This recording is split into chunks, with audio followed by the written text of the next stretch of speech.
I'm employed at a store inside a big medical facility. I was usually happy at work and didn't have any specific grievances. I came onto a disturbance one evening while I was strolling around the hospital for a little smattering. A hospitalized child appeared to have begun to suffer. I observed a fresh female physician having trouble performing a challenging intubation. She was unable to do it because her hands were shaking. I snatched the tube from her after assessing the situation. I can do this. Let me try. An unexpected turn of events occurred when I successfully finished the treatment as she watched in amazement. John is my name. I'm a normal 35-year-old man who might be found anywhere in the nation. I work in a store as a staff member. Despite being a store, it is not the same as a supermarket or convenience store. The store is housed inside a New York hospital. Patients and those who accompany inpatients frequent this sizable hospital. Early in the morning and right before closing, the store is frequented not only by patients, but also by physicians and nurses from the same hospital. The store is frequently packed with customers wearing white coats. $10, please. A senior nurse came to buy her food during noon. She grabbed a tiny pastry, a bottle of tea, and a sandwich. She appeared to have a sweet tooth, which is somewhat problematic for a medical professional. She finally gave in to her urges and purchased these. Your change is right here. I gave her the change after calling her up and bagging her belongings. Taking it, she linked the coins in her clasp wallet. Along with her purchases, she placed the receipt in the bag. As she moved away from the register, she muttered, "Thank you." I also said, "Thank you," while I watched her back. It might sound like a line from a screenplay, almost robotic, but I really did mean it from the bottom of my heart. Please, can I have this? Okay, give me a minute. A young boy was the next person at the register. He is most certainly an inpatient because he was dressed in hospital attire. With a robot and a monster toy in his tiny hands, he appeared to be around 5 years old. A small woman, most likely the boy's mother, stood behind him. Both items cost $10 in total. This is yours. On the tray, she laid a $10 bill. We have a store inside the hospital where we sell food and toys for different requirements. Hospitals aren't really enjoyable, and they may be extremely frightening for kids. We make an effort to provide a range of considerate products to make their difficult times a little bit easier. Exactly $10. Your receipt is here. I gave him the gifts and she the receipt. Thank you very much. He thanked me with a bright smile and a lively voice. Please come again. Cheered up by his energy, I waved goodbye to them with a smile. And so I work at the shop like this. It's primarily a standing job, which can be quite tiring, but there are energetic kids like the boy earlier who share their energy with me. But then again, this is a hospital. It's not uncommon for children to become scared and start crying. A baby being held by his mother in the line for the register started crying loudly. Oh dear, he's gotten fussy, I thought to myself as I worked through the line, eventually reaching this mother and child. I'm so sorry. I'm so sorry. The mother apologized to those around her, looking embarrassed despite her talking to and gently rocking the baby, who seemed about a year old. There was no sign he was going to stop crying anytime soon. It's okay. It's a baby's job to cry after all. I reassured her while scanning the items in her basket. The baby continued to cry the whole time. The surrounding glances gathered, and she looked even more apologetic. All right, time for my secret weapon. After finishing scanning the items, I handed over the change and the receipt. Right after that, I pulled out a pinwheel from under the counter. It was a pinwheel made of plastic film attached to a handle. Look, it goes round and round. I spun the pinwheel in front of the crying baby. Sniffling, he looked at it curiously. On his arm, I noticed a hospital band with the hospital's name, the room number, and the name Michael Brown. It seems he's one of the kids admitted here.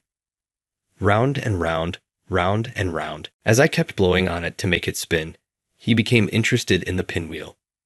His face lit up with a smile, a stark contrast to his earlier crying, and he reached out his hands towards it, giggling. This one's on the house. Here you go. Thank you so much. I'm so sorry. After I gave the pinwheel as a gift, she expressed her gratitude with a shrinking demeanor. It's rare these days to meet someone so humble. I sent them off with a smile, impressed and glad that didn't escalate. The line at the register ended with that family. Another staff member was taking care of restocking. It looked like I could take a breather for now. Just then, a woman rushed up to me. I thought she wanted to pay, but she didn't seem to be holding any items. That was amazing. He stopped crying so quickly. She's a doctor from this hospital, wearing a blue scrub topped with a white coat. She had a red name tag hanging around her neck. I remember she's the new doctor who recently joined. I'm a doctor, but kids get scared of me. They start crying, saying, "Mule, scary face." She laughed, scratching her cheek. Despite her lovely smile, there's nothing particularly frightening about her. She's probably just so focused on her work as a doctor that her face stiffens up on the spot. That must be tough. Glancing at her name tag, I saw emergency medicine written on it. I see working in emergency medicine means dealing with a wide range of ages, from adults to children. She might also struggle with issues like she mentioned. I'm not exactly a favorite among children. Without little tricks like them, I'd be at a loss. Saying this, I pulled out a plastic bag from under the counter to show her. Inside, there were several pinwheels, paper-made toys, and candies. All of these are intended for situations like the one earlier. That's not true at all, she said, shaking her head and denying my words. You're always loved by everyone, kids and elders alike. As a cashier in the store, her eyes sparkled as she looked straight at me. The intensity was overwhelming, and I couldn't help but feel taken aback. Really? You think so? Yes, absolutely. The nurses say they find your service comforting. I'm envious of that skill, she said with a slight laugh. Then, with a graceful motion, she picked up a ham sandwich and a can of coffee near the register and placed them on the counter. Could you please check these out for me? Feeling awkward about being praised for my customer service, which I hadn't given much thought to, I went ahead and processed her purchase as usual. I made a point of sticking to my routine while handling her transaction. It felt like I was being audited. Feeling oddly tense, I bagged her items and handed them over. She smiled again, expressing her gratitude. Thank you very much. As she was about to leave the register, flipping her loud coat, she stopped and turned back to me. Oh, right. My name is Olivia Smith. Let's have a chat again sometime. Sure, I'm John. After exchanging names, she waved contentedly and left the shop. Well, that's an interesting connection. I've already got someone special in my heart. I just hope this interaction with the beautiful doctor doesn't lead to any strange rumors.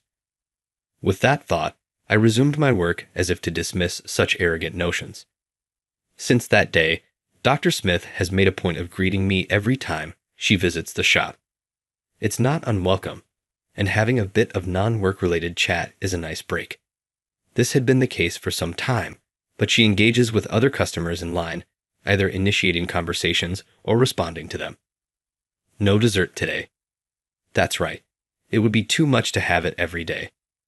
This was the veteran nurse who seems to have finally overcome her cravings. Dr. Smith gets along well with her too. Her communication skills are impressively high, making her fit into the workplace so well that it's hard to believe she's a newcomer. Thank you for always keeping it clean. Much appreciated. Not at all, doctor. You too. Hello. No classes at the university today. Hello. I have a late lecture today. She greets everyone with a smile, from the janitors cleaning the hallways to the university students working part-time in the shop. Hey, cut on the job. Don't get too carried away. One night, just as it was about to become a new day, I had some errands in the pediatric ward. As I walked down the hallway towards my destination, I noticed an unusual noise for the late hour. What's going on? Prioritizing the commotion over my own errand, I headed towards the source of the voices. Approaching, I realized the noises were coming from a particular room. This situation didn't seem normal. Michael. When I got about 10 meters away from the room where the commotion was happening, I saw a woman sprinting around the corner of the hallway at full speed. Wait, haven't I seen her somewhere? Michael, Michael, hang in there. The next thing I heard was Dr. Smith's voice. She was driven by anxiety, a stark contrast to her usual demeanor.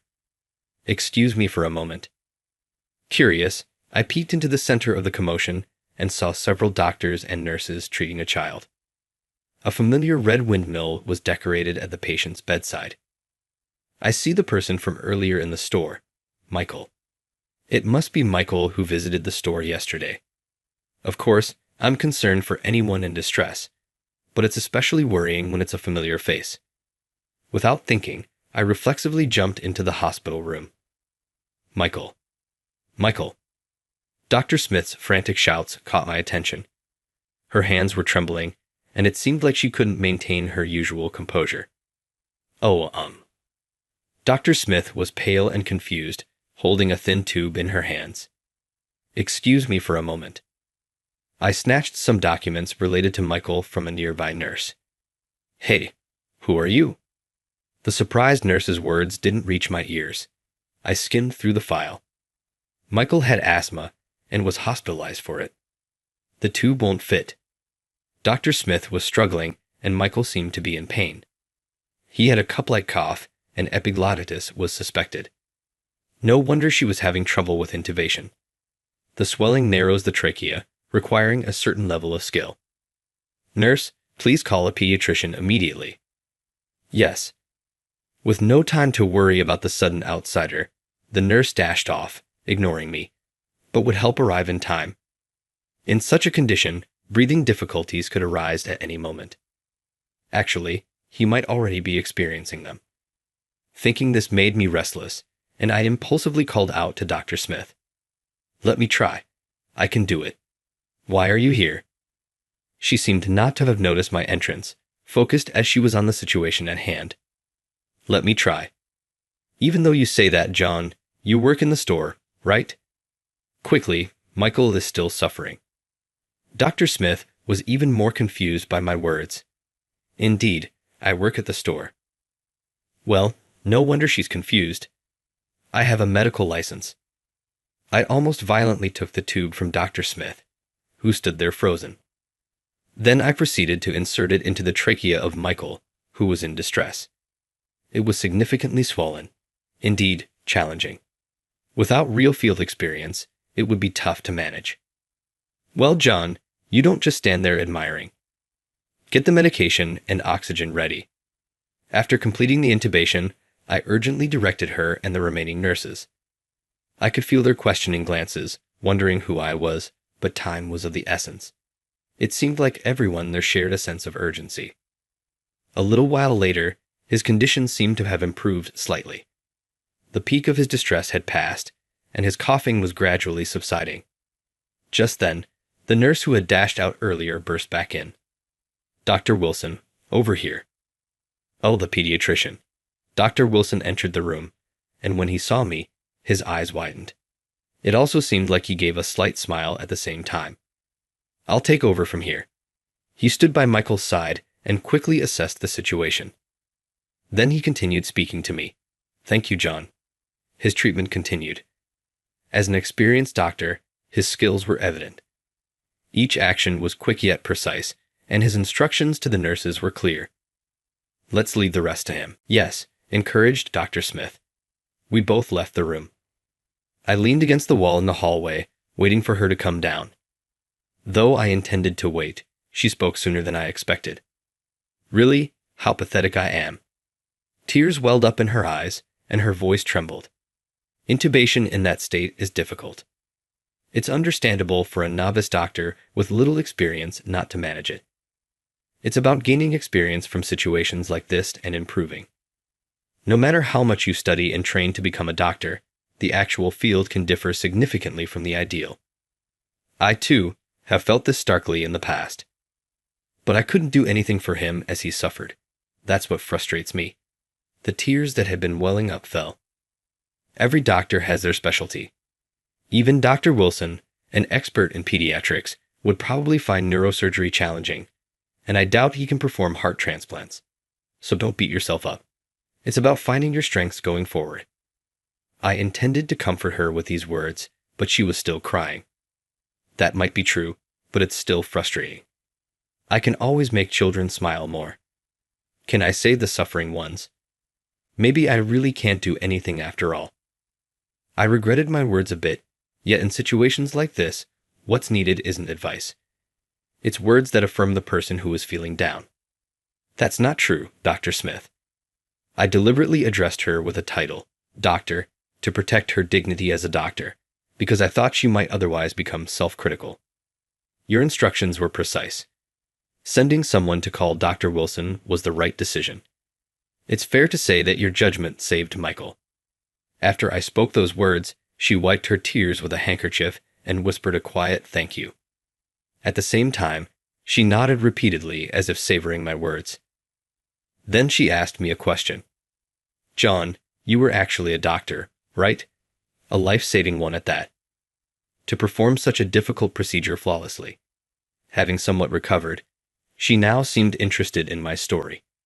"With such impressive skills, why do you choose to hide them and work in the store?" As I spoke, her face, without me realizing it, brightened up. As usual, if I had to point out anything different, it would be that her eyes were bloodshot. I hesitated about whether to share my circumstances. I hadn't done anything wrong, nor did I have anything to hide. I was just afraid that talking about it might reopen my own wounds. But brooding over it forever wouldn't start anything new. "Come with me." Deciding to open up, I asked her to follow me.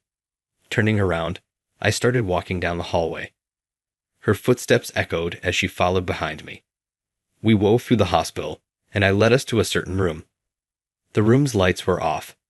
As we entered, I said, "This is a private room for a bed." "An inpatient, right?" "Yes," as she said. A single girl slept by the window at the far end of the room. Only the light by the bedside was on, and 2 folding chairs were set up. "You must be tired. This is going to be a long story."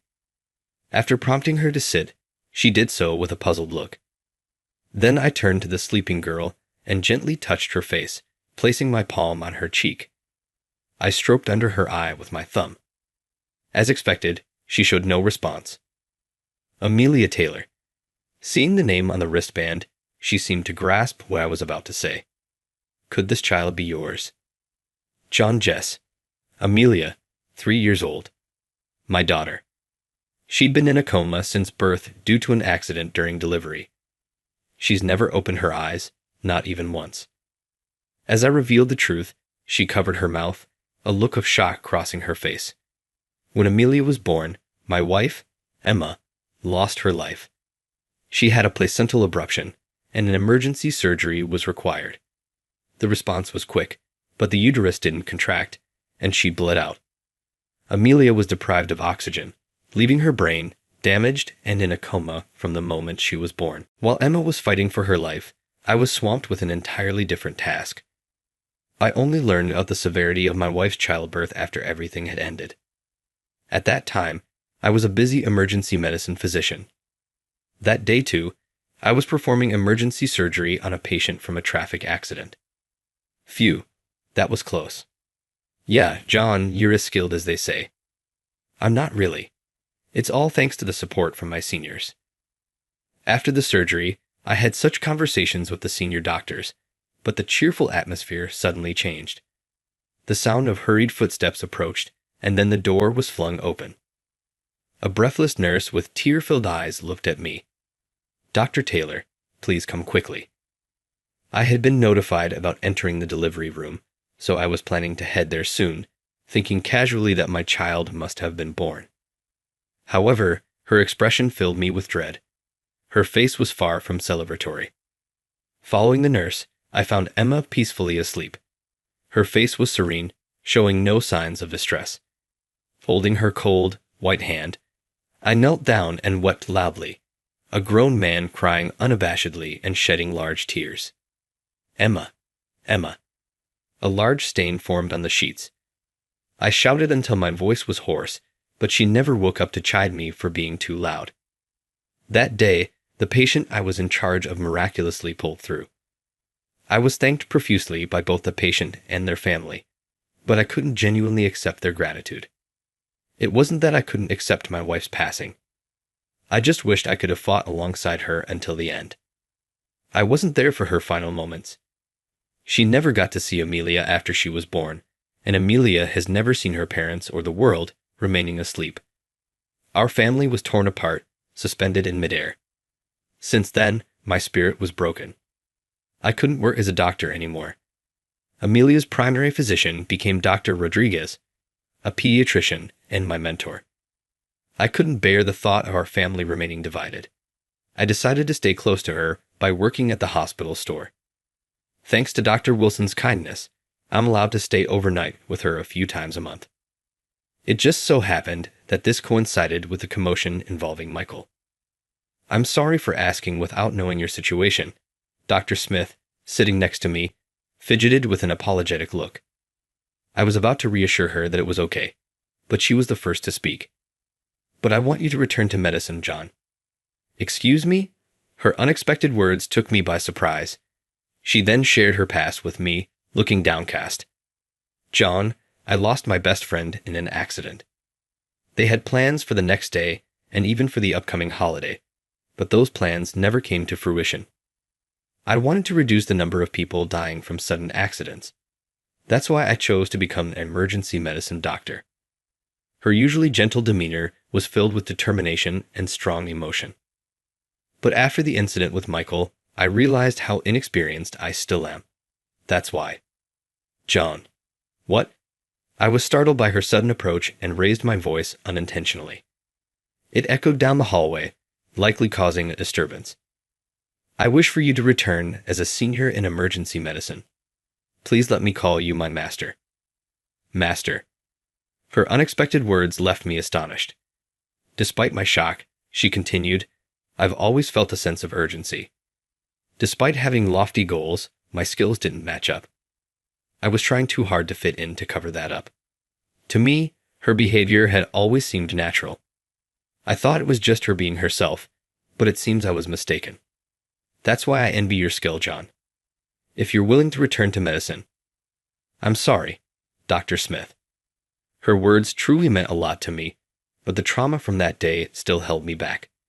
I can't sort out my feelings yet. Is that so? But I won't give up. I'll keep asking you until you're sick of it, she declared emphatically. Weeks passed since that day. I was working as usual at the store, handling the queue of customers at the register when it happened. Whoa, what was that? A loud thump sounded. Unable to stop the register, I continued my work, albeit distracted. Did you hear that noise just now? Yes, it was quite the impact. I wonder what happened. That's the thing, you see, an older lady mentioned. There had been a traffic accident on the main road in front of the hospital. Apparently, a bus and a large truck had a head-on collision. Several compact cars were involved, turning it into a major disaster. Some people saw the victims being brought to this hospital. John, please, we need your help. We're short-staffed. Dr. Smith arrived at the store out of breath. Coincidentally, there were orthopedic, neurology, and cardiac surgery conferences today, so there were fewer doctors in the hospital. Wait, I have no time. Let's go. Hey, Dr. Smith. Despite my reluctance, she firmly dragged me to the scene. Just then, a college student working part-time arrived. Hey, take over the register, please. While instructing him, Dr. Smith led me away without further resistance. People were being brought in one after another, and the hospital was reaching its bed capacity.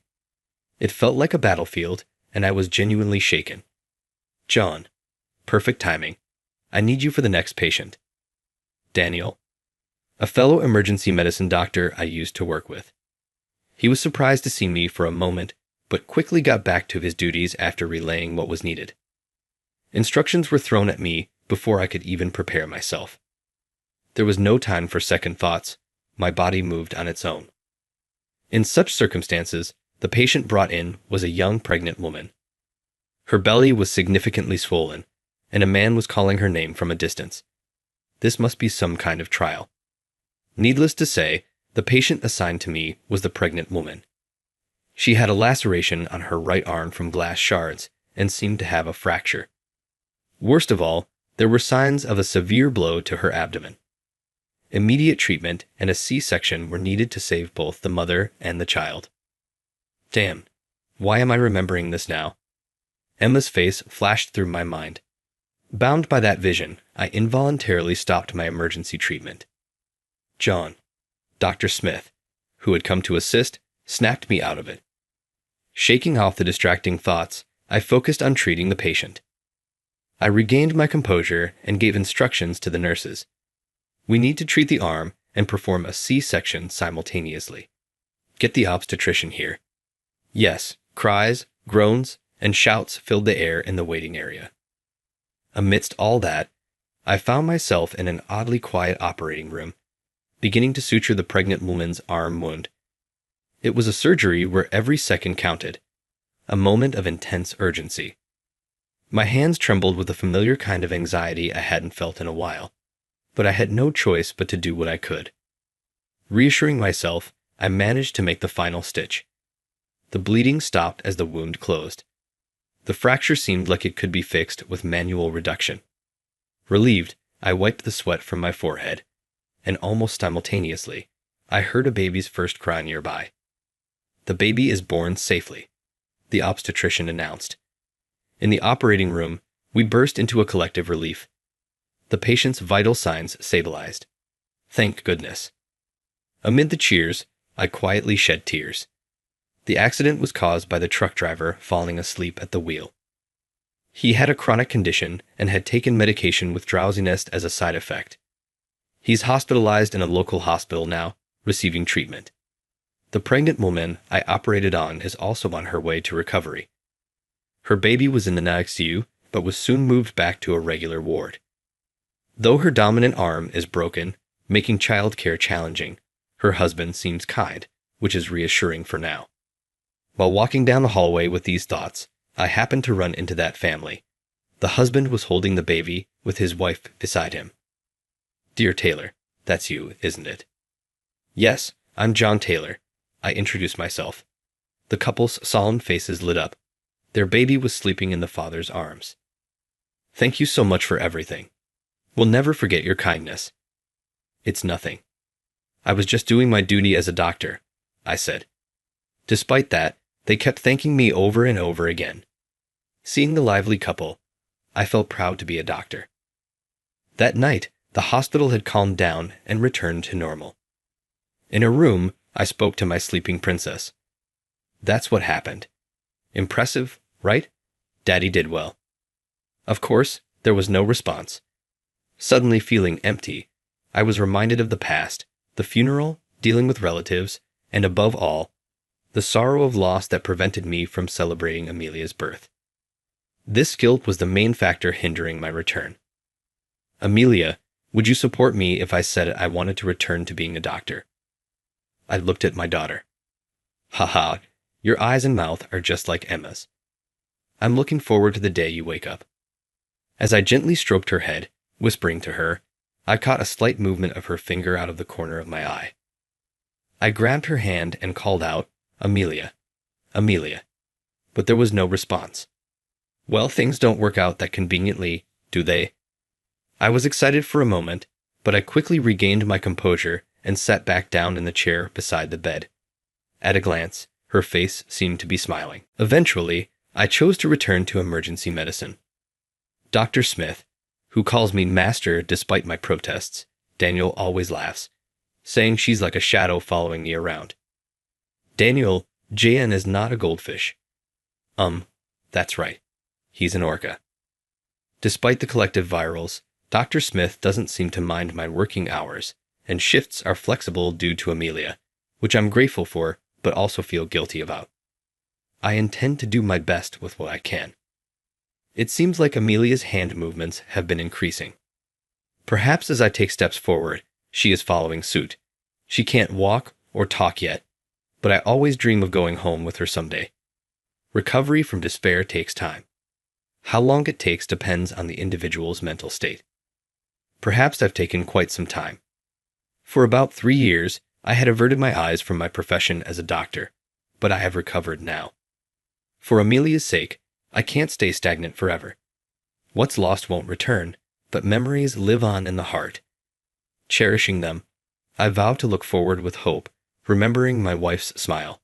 That was my pledge.